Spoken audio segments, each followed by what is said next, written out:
Eu vou confessar a vocês. Eu cheguei a não dormir após assistir os vídeos. E você já sabe do que eu tô falando, né? Que, infelizmente, daquele abuso coletivo. Nós vamos falar com muito cuidado sobre isso, todas as repercussões, e também do caso do Benício, que, infelizmente, por um erro médico, ele veio a falecer dentro de um hospital. Mas hoje eu tô com duas feras para falar sobre isso e claramente a minha função hoje é só pilotar a nave e eles que vão comandar tudo, a doutora Ana Paula. Tudo bem, doutora? Tudo bem, doutora Ilmar, boa noite. Obrigada pelo Fera. Prazer estar aqui, é um prazer estar de novo em sua companhia. Tenho certeza que vai ser um bate-papo muito legal e de muito aprendizado. Com certeza. E também estou com o doutor Fábio, estou conhecendo hoje. Doutor Fábio, é um prazer enorme estar com você. Prazer é todo meu. É uma grande responsabilidade estar aqui para falar de casos tão sérios, tão graves, que realmente um deles, como você falou, só de pensar na existência do vídeo, do ato, já nos gera ojeriza. Então a responsabilidade é toda nossa e agradeço o convite. Agradeço demais a presença da doutora Ana Paula por estar aqui ao nosso lado. Professor, vamos começar a conversar. Bora lá. Gente, ó, você que tá nos seguindo, vou fazer aquilo que o Paulo manda, tá? Cadê seu like? Coloca o like aí pra gente, pra mostrar pro Paulo que a gente tá seguindo as ordens de forma correta. Quero o seu like, quero o seu comentário, quero a sua pergunta, porque o que você pergunta aqui, eu vou ler e vou mandar aqui pros doutores pra que a gente possa falar. E eu gostaria de começar com vocês, doutores, justamente pelo caso, na minha opinião, o mais recente, né? Pra gente possa, de fato, ter essas atualizações e essas questões são tão complexas, que é o caso do abuso coletivo. Eu tive ciência desse caso na sexta-feira, sexta ou sábado, não me recordo, por um amigo policial, por óbvio, né? A gente é advogado, tá Sim. ali junto com os policiais. Falou, cara, assiste esse vídeo. E aí, eu sentado do lado dele, comecei a assistir o vídeo, porque ele estava em uma das investigações, porque ele é da Zona Leste. E, gente, eu confesso que metade do vídeo eu comecei a ter vontade de vomitar. Metade do vídeo. E me falaram que eram 10 vídeos, não era apenas um. Era um daqueles vídeos. Que é o que vazou, que a internet publicou, que todo mundo fez. Eu comecei a assistir aquilo, e aquilo me deu, sabe, realmente uma sensação ruim. E eu comecei a ver aquela sensação daquelas crianças gritando, aquele desespero. E eu fui pra casa, né? E eu fiquei pensando a noite toda, gente, será que eu faço um vídeo? Será que eu não faço um vídeo? Será que eu falo sobre isso? Será que eu não falo? Porque assim, eu tenho 20 anos de carreira. E em 20 anos de carreira, eu já vi atrocidades, né? Claro. A gente, como advogados, Sim. acompanha processos que têm atrocidades. Mas aquilo de verdade mexeu comigo de uma forma muito cruel. Porque eu comecei a perceber que a sensação é que a gente falhou como sociedade. A gente falhou como ser humano mesmo. E a gente tá criando de alguma forma monstros. Sim. Existe essa sensação. E aí eu comecei, cara, será que eu falo, não falo? E aí eu não via reportagens em grandes jornais falando sobre aquilo.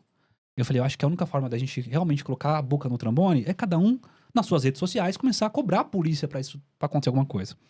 E aí eu fiz o vídeo. E o vídeo viralizou, assim, muito rápido. E aí vem aquela sensação.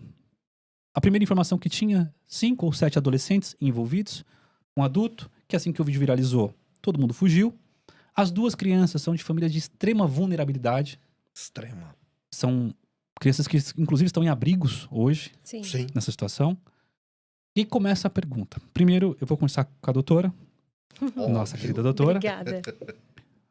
Doutora, na sua experiência profissional, como é lidar, primeiro, com um caso como esse? Eu vou te dar o papel de advogada da vítima, Tá, né? Da família. tá. Como é que a gente lidar com uma situação como essa? Você sabe que eu faço muito crime sexual e eu trabalho muito em prol da vítima, né? E a vítima, ela tem uma sensação muito de impunibilidade. Por quê?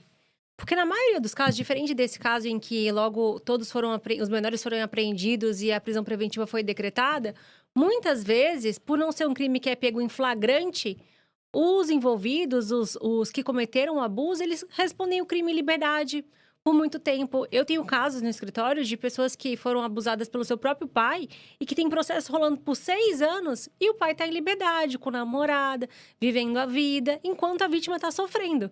Então, essa resposta da sociedade, essa resposta do judiciário que a sociedade espera, muitas vezes, na prática, eu vejo como ineficiente justamente por ser um crime que acontece de forma velada. É muito difícil você pegar um estuprador em flagrante e muitas vezes a polícia ela vai investigar, ela vai abrir inquérito e não faz uma decretação da prisão preventiva naquele momento.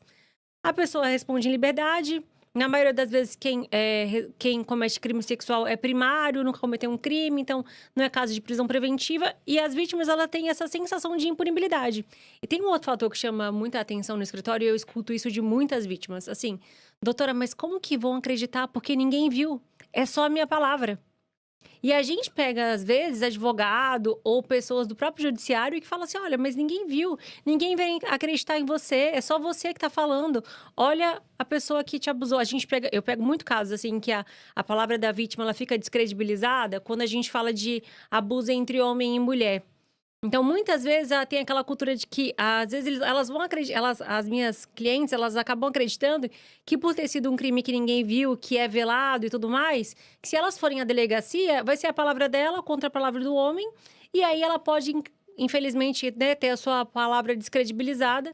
Então, eu vejo que, como advogada da vítima, que é o que a gente atua bastante no escritório, tem essa sensação de insegurança sobre a palavra, e essa sensação de impunibilidade, né? Uhum. Quando que essa pessoa vai ser presa? Só daqui 6 anos, quando transitar em julgado? E aí, 6 anos ela vive a vida normal enquanto ela estuprou o próprio filho? Isso é o que eu mais vejo, assim, muito comum lá no escritório, né? É muito triste. Doutor, e assim, essa experiência que a gente tem como advogado, né? Quando não chega, as pessoas acham até que o advogado é um pouco frio, e não é, a verdade não é essa. A gente sensibiliza, a gente fica sensibilizado. E aí uma coisa que eu vi aqui, e eu vou te colocar numa polêmica, tá? Vou fazê-lo dessa forma. Uma coisa que eu vi muitas pessoas reclamarem assim, mas como é que alguém vai defender agora esse tipo de sujeito? Aí eu vou fazer aqui já a primeira colocação. Primeiro, que todo mundo, seja ele quem for e o crime que for, tem que ter um advogado de defesa. Direito à ampla defesa. Seja um advogado particular ou advogado público, tem que fazê-lo. Nesse caso, com a situação de ter menores, né, envolvidos, não só as crianças como sendo as vítimas, mas como os abusadores. É um processo mais complexo de se tratar? Como um todo, só pelo fato de termos situação de vulnerabilidade extrema, ele já mostra uma complexidade maior. Aí nós deparamos ainda com um segundo fator, como você muito bem colocou, doutor. A dupla menoridade, tanto dos algozes quanto das vítimas. Nós temos aqui, e se não bastasse isso, a gente cai numa matéria, uma discussão antiga, quando a gente fala da imputabilidade do menor. Até que ponto ele pode ser responsabilizado? Até que ponto aquele adulto efetivamente teve influência para esse crime acontecer? Porque dependendo da comparação, e ali a gente, mais ou menos eu vi o vídeo, também não consegui ver ele inteiro, e desculpa, mas eu também não tive estômago para ver o vídeo inteiro, e eu já vi muita coisa. Eu já lidei com processos criminais, com a vítima sendo morta a 37 facadas e que faleceu por esgotamento. De tamanha crueldade contra a vítima. Mas quando você vê aquelas crianças gritando socorro e o crime continuando e ninguém intervindo, a repulsa é maior. Então, quando você fala do direito de defesa, o advogado de defesa, tanto faz se ele for particular, contratado, ou se ele for nomeado pelo Estado, ele tem que buscar, assim como o processo penal busca a verdade real, e dentro dela, os direitos dos acusados. Porque todo mundo no Brasil tem direito à ampla defesa. Claro, a dificuldade mora até que ponto o Estado contribuiu para a construção de pessoas com essa mentalidade e que possam agir assim. Será que eles são realmente... Claro, a gente não pode nem falar da imputabilidade total porque são menores, mas temos a imputabilidade em si na época, na idade deles. Até que ponto a ausência do Estado contribui para isso? Até que ponto a ausência de punibilidade de outras coisas maiores, que a gente não vê maior como crime, como colarinho branco, é um crime menor do Código Penal, mas o colarinho branco, quando ele age, ele gera o efeito onde nós estamos vendo. ausência de educação, ausência de acolhimento, ausência do básico, do ensino primário. A escola hoje vive um dilema.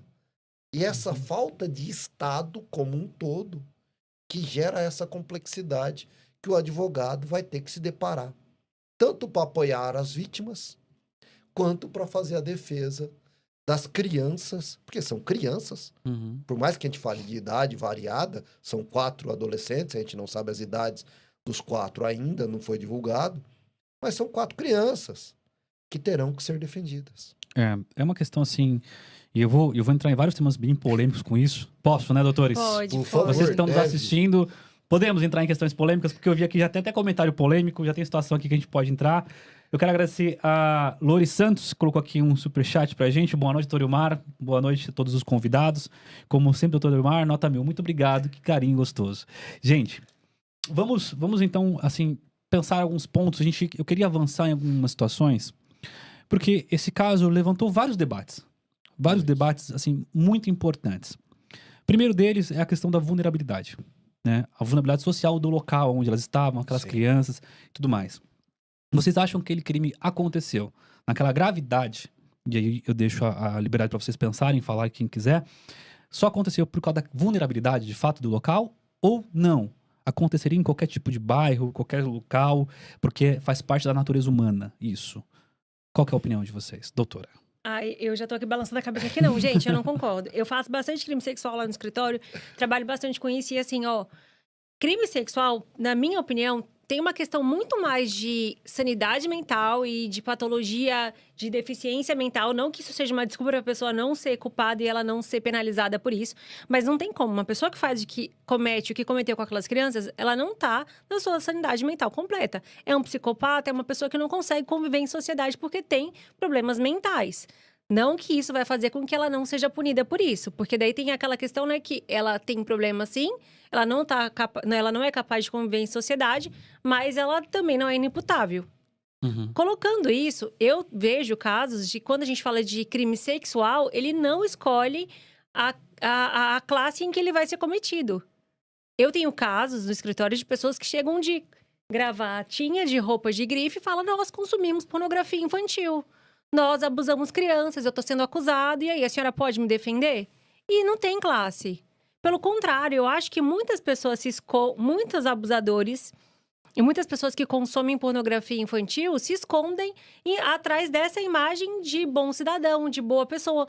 Você pode pegar a maioria dos casos em que a pessoa cometeu crime sexual com uma outra pessoa, ele era um bom pai, ele era um bom filho, ele era bem visto pela sociedade, ele era aquela pessoa que prestava ajuda para todo mundo. Dificilmente vai ser uma pessoa que estava ali inserida no meio do crime, uma pessoa que tinha desvios de caráter. Então, eu não concordo com essa questão da vulnerabilidade. Eu acho que aquilo aconteceu, mas poderia ter acontecido e acontece dentro de casas de luxo, como também acontece nas favelas. Eu acho que não é uma questão de vulnerabilidade nesse ponto. Vulnerabilidade em si, e eu vou discordar só um pouquinho. Eu considero que ela é um fator, vamos falar assim, facilitador. Por quê? Porque a vulnerabilidade, ela facilita a sensação de impunidade. Nós estamos falando de um bairro onde temos que ser francos. A polícia, para entrar nas suas diligências, ela requer um aparato maior. Não é a mesma coisa da polícia que vai fazer uma fiscalização no bairro do Morumbi, no Itaim. É diferente. A polícia se prepara com equipes para estar lá. Então há uma sensação de impunidade que facilita pela vulnerabilidade do local. E se não bastasse, nós estamos falando de 2 crianças que foram iludidas com a desculpa de soltar pipa. É isso que está nas matérias. Que a ilusão que levou elas a entrarem no local foi soltar pipas. Ora, então você imagina que isso não seria uma desculpa que atrairia, às vezes, crianças em bairros com melhores condições financeiras, porque as crianças não estariam tão expostas. Então, a vulnerabilidade, sim, para essa circunstância, ela gera um facilitador. Claro que há outros gatilhos e outros casos que nós temos pelo contrário. Justamente, vamos pegar um outro caso polêmico, Robinho. que foi acusado, foi condenado por estupro coletivo, participar disso, porque estava numa boate. Então, nós temos alguns facilitadores. Neste caso, o facilitador maior, eu creio que foi a vulnerabilidade, sim. É um ponto, assim, óbvio que hoje, né, o meu papel aqui é simplesmente de retransmitir, né? Retransmitir as opiniões e tá tudo certo. E eu acho que a informação e quem faz o papel hoje de mediador tem que ser essa.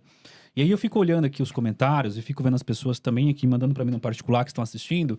E essas questões vão sendo levantadas, né? Principalmente essa questão da vulnerabilidade. A gente concorda que não, vulnerabilidade para mim não tem nada a ver com isso, qualquer lugar que acontece. Outros que posicionam dizendo não. Mas olha, se fossem crianças com melhores condições financeiras, talvez isso não teria acontecido e tudo mais. E aí, vamos caminhar um pouco e aprofundar um pouco mais na questão social, porque a questão jurídica aqui a gente pode até entrar no final, é um pouco mais simples aqui até, né? Acho que todo mundo meio que olha e fala, eu sei o que vai acontecer, eu sei qual que é a pena, a gente pode depois explicar para o nosso público quais são as questões jurídicas. Sim. Mas que é muito importante uma discussão social mesmo de tudo isso. O Estado, quando a gente chega no direito penal, e eu dou essa aula, principalmente para o primeiro semestre, quando a gente chega no direito penal é porque tudo falhou. Né? Exatamente. O direito civil falhou, o ECA falhou, o direito do trabalho falhou. Porque quando a pessoa chega num momento que tem que ser punido, judicialmente falando, é porque todo o resto da judiciário falhou, o Estado falhou ao ensinar. E hoje, olhando para o nosso ECA, né, que teve uma atualização recente, o ECA digital. Isso. Quando a gente olha que um local como aquele, de extrema vulnerabilidade, essas crianças em estado de vulnerabilidade, a nossa legislação de proteção, depois a gente fala da questão penal, mas a proteção para a criança, a proteção para o menor, a proteção para a vítima hoje, ela está adequada? Hoje a gente tem realmente uma proteção, a lei realmente protege alguém? De fato, a gente pode falar assim, olha, as crianças no Brasil podem ficar garantidas que estamos protegidas com o Estatuto da Criança e do Adolescente no Brasil? Fato é, a lei seca nossa, ela, no papel, quando você fala do ECA, na minha opinião, é uma das melhores legislações protecionistas que nós temos. Ali, como Estatuto da Criança e Adolescente. No papel, ela é fantástica. Ela é extremamente protetora. Problema, a prática. A gente esbarra em questões absurdas na prática. Aonde vemos conselheiros que não atuam, o próprio Ministério Público, às vezes, que não consegue diligenciar por falta de funcionários, delegacias abarrotadas com crimes hediondos, prazos acabando e não conseguem diligenciar. Então, quando você fala no ECA, como Estatuto da Criança e do Adolescente, temos, na minha opinião, uma das melhores leis que nós já fizemos. Uhum. Agora, para por aí. Porque ela, como texto, é bonita. Ela, como prática, é terrível. Principalmente quando você vai defender um pai pedindo auxílio. Como dirá uma criança que ninguém vê? Porque essas crianças... E aí eu não falo só das vítimas. Eu falo dos algozes também. Não foram vistos por ninguém até agora. Esse é o grande problema. E aí, doutora Ana Paula, concorda ou discorda? Essa parte eu concordo. Mas é porque existe uma ineficiência na aplicação da lei, né? O Estado é como o doutor falou, tá abarrotado. Chega numa delegacia, o investigador tá com 500 processos e pedindo prazo, e o inquérito não anda porque não tem gente para poder fazer, e a polícia não consegue. E aí tem a questão da assistente social que não consegue dar assistência para todo mundo. É muito complicado, né? A lei é muito boa, sim, mas a aplicação dela, eu acho que peca porque falta mão, falta pessoas mesmo. Eu acho que na polícia hoje, principalmente, faltam pessoas para poder atuar, para poder estar ali. É difícil você chegar numa delegacia, principalmente quando a gente fala de delegacia da mulher, de delegacia do idoso, da criança e adolescente, em que elas não estão lotadas de inquéritos e não conseguem dar andamento, não conseguem fazer uma diligência, porque tem que despachar prazo, tem que pedir dilação de prazo e assim vai. E um ponto que me perguntaram aqui, gente, eu vou até já repassar a pergunta da Anne. Anne, ela colocou assim, olha, doutores, comentem sobre o compartilhamento e armazenamento desse tipo de conteúdo. Eu vou subir duas coisas importantes aqui. Primeiro, que esse conteúdo foi difundido assim, acho que todo mundo recebeu. Eu não recebi. Você não chegou a receber Não. ainda? Mas eu acredito que uma hora possa vir receber esse conteúdo de algum policial que tenha e estão divulgando. não só esse conteúdo, né? Mas eu já atuei em delegacia, auxiliando questão jurídica para o delegado, no auxílio para o delegado, na delegacia Tabuão, que faz muito um trabalho brilhante sobre questão de pedofilia. Mas hoje, o armazenar, guardar e compartilhar esse tipo de conteúdo. As penas são as mesmas dos abusadores? Existe pedofilia nisso ou não existe? Como é que a gente pode ver juridicamente para responder a Anne? Qual que é a consequência jurídica disso? Na verdade, não é a mesma consequência de você praticar o crime de abuso de vulnerável, mas existe sim o crime que é a divulgação, né? Que é o recebimento, a importação, a venda de pornografia infantil, que também é um crime que a Polícia Federal tenta erradicar, mas existe uma grande quadrilha, eu posso colocar uma organização criminosa dedicada a produzir, compartilhar, vender, reproduzir esse tipo de conteúdo, e isso é crime.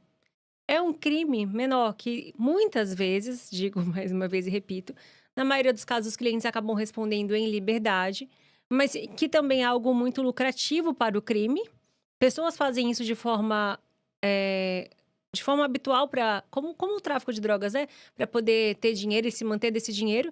E existem pessoas que consomem isso com habitualidade, que fazem desse consumo algo como se fosse normal mesmo.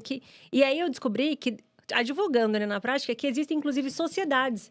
Existe uma sociedade anônima que consome pornografia infantil e que vive como se isso fosse normal. Então, é crime, sim, é um crime menor, não é um crime como estupro, não é um crime como estupro de vulnerável, mas é crime também. Uhum. Quando a gente fala em relação a compartilhamento, armazenamento e criação do vídeo, aí a gente tem a criação, a gente esbarra na questão do, eventualmente, houve uma indução ao crime? Houve um aliciamento desse menor? Porque já há outros crimes complementares. Mas vamos falar só da divulgação e o compartilhamento. Se você compartilha um vídeo de conteúdo sexual de uma forma geral, isso também é crime, porque compartilhar é crime. Agora, a pessoa que faz isso de uma forma informativa, o repórter que faz isso, o jornalista que faz isso, o policial na busca da investigação, pelo contrário. Aí nós estamos ou colaborando ou investigando para solucionar. Uhum. Só que então tem uma linha muito tênue em relação a isso. E as pessoas têm que tomar muito cuidado, porque só o compartilhar conteúdo de pornografia sexual, principalmente infantil, já é crime. Então, por favor, não tenham, se receberem, apaguem e muito menos compartilhem, porque isso em si é crime. Uhum. E a polícia, na investigação, ela pode querer ir buscando, tentar rastrear de um por um e colocar essa linha até o suposto vídeo original. No caso, ainda foi mais fácil, porque quem compartilhou o vídeo original foi um dos próprios criminosos, né? Então, é algo mais sério ainda, porque ele gravou toda aquela situação, toda aquela angústia. E, felizmente, entre aspas, foi esse compartilhamento que permitiu a prisão e a própria notícia do crime. Porque as crianças eram tão vulneráveis que nem a notícia do crime elas conseguiram compartilhar. Sim. Nem isso elas puderam fazer na delegacia. Uhum. De tão envergonhadas que ficaram. É importante que esse crime só veio à tona porque uma das irmãs, né? Uma irmã de um dos envolvidos viu o vídeo que estava circulando nas redes sociais e aí tomou conhecimento. Acho que foi dia 24, se eu não me engano, né? Exatamente. E ela tomou conhecimento. Então, isso devia estar circulando ali pela sociedade e esse vídeo se disseminou. E as pessoas acham que, por mais, eu só recebi e estou repassando. Isso também é crime. Tem Uhum. pessoas que fazem isso de forma habitual e de forma organizada mesmo, porque existe uma organização criminosa que só trabalha com isso. E existem muitas pessoas que acabam consumindo, mas esse caso é aquilo assim, eu recebi, vou repassar. Olha o que aconteceu com fulano e repassa. E não sabe que com isso também está ali incorrendo em um crime que pode ser responsabilizado criminalmente por isso, sim. Uhum. É um ponto importante até alertar as pessoas e apontando os dois lados que foram aqui explicados brilhantemente pelos doutores. O jornalista, né, a pessoa que foi até a internet, que borrou a imagem, que a imagem, ou a imagem já veio borrada, muitas vezes do próprio jornal, e que não divulgou o vídeo do ato em si, mas só um trecho para poder ilustrar, aí não, é uma questão informativa, né? Não tem a questão criminal. Mas você que recebeu ou que venha receber o vídeo e faça esse compartilhamento, de fato você está incorrendo no crime. Então, um cuidado muito grande com isso. Até porque a proteção não é só o fato de você gostar ou não de pornografia infantil ou algo do gênero, não é isso. É a proteção de fato à vítima, que é o menor. Então, quando você faz esse compartilhamento desse conteúdo na íntegra, com as imagens e com os áudios, você está incorrendo na ofensa novamente, revitimizando a pessoa, né? O vulnerável, nesse caso. Então, esse cuidado muito grande tem que tomar por causa disso. Até porque eu vi muito jornalista que publicou, fez cortes, passaram a situação, tá tudo certo. Aí não tem problema.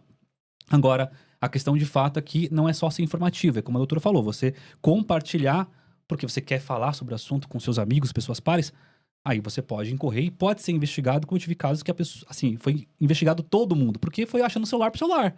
Quem pegou, quem passou, da onde veio, qual foi o celular que passou, e aí chegou em todo mundo, e aí teve a questão criminal nesse caso.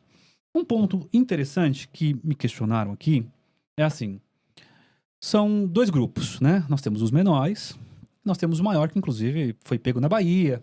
Isso. O policial fez um vídeo que você sente, né, o guarda municipal lá na Bahia, que o ódio, né, a sensação de tristeza, de dor dele. E ele fala, olha, infelizmente tem que entregar vivo. Né? Ele fala isso e aí pode até gerar para ele uma consequência de ser investigado por essa fala e tudo mais. Mas eu entendi o que o policial falou, eu vi que foi a indignação dele.